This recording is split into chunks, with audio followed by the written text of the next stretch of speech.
Mon nom est Guy Langevin. Je suis artiste en art visuel, principalement en estampes, donc je pratique la gravure à la manière noire. J'habite Trois-Rivières depuis 1974. Ariane Deslions, fabricoleuse, artiste pour le jeune public, basée à Sherbrooke. Marilyn Renaud, comédienne, travailleuse culturelle, plusieurs chapeaux, dans le fond, dans le milieu théâtral. Dans tout ce que j'ai vu sur la campagne électorale, je pense que j'ai vu le mot culture une seule fois. J'ai regardé les programmes, c'est, mettons, mince. Ça me fâche pas, ça m'attriste, oui. Et bienvenue dans ma fabricoleuse. Moi, ça me fait de la peine de voir que la culture, c'est pas souvent un enjeu électoral alors que ça devrait l'être, que c'est un levier politique. C'est un sujet presque tabou, je dirais, parce qu'on s'habitue à une consommation d'une culture à portée d'un clic. Une trop petite place. On manque d'un discours réfléchi, basé sur les enjeux. La culture, ça a une place importante dans l'économie.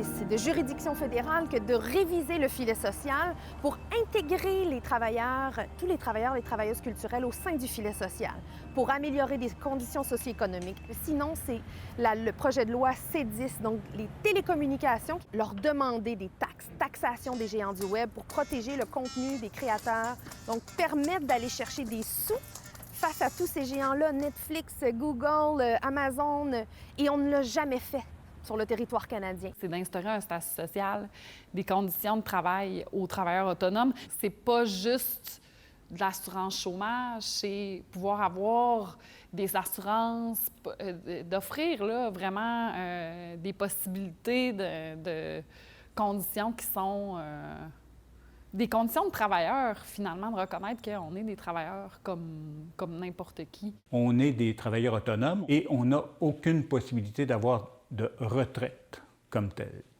de caisse de retraite. C'est très difficile de faire ce métier-là longtemps. Je ne peux plus faire ce que je faisais parce que mon corps ne suit pas. Je suis une travailleuse de vocation. Je travaille parce que j'aime ça. Je fais ce métier-là parce que j'aime ça, puis par amour, puis je m'essouffle. Je me sens essoufflée. C'est pour ça que ça prend un filet social. Demain matin, ça ne marchera plus, cette manière de penser-là. Que je suis moi-même une des plus convaincues de l'importance de la culture, mais je suis présentement en train de songer à trouver un nouvel emploi parce que je ne vois pas la fin. On n'a pas d'horizon.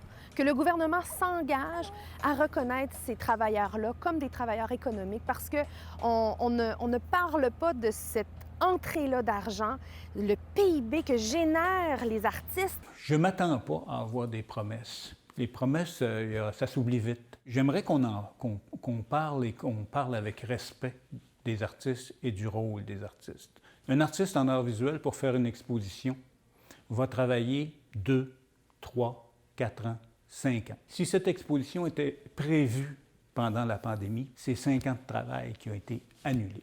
On n'en a pas parlé. On parle des spectacles. On parle de ceux qui ont un micro et qui peuvent le dire tout haut. Nous, on parle avec des images, et puis si on ne voit pas les images, bien, il n'y a personne qui nous entend. Le modèle de l'agriculture est très inspirant. L'assurance récolte. Il y a quelques années, on pensait que c'était impossible. Comment aider les agriculteurs en cas d'intempérie? Bien, il y a l'assurance récolte. Et à ce titre-là, pourquoi pas une assureur pour permettre de soutenir les productions artistiques, permettre aux artistes de cotiser dans des fonds publics? Je pense que les députés ont un rôle extrêmement important à jouer comme ambassadeurs de leur organisme sur leur territoire. Il y a des organismes jusqu'au bout du lac Saint-Jean, de pas juste financer les grandes entreprises culturelles.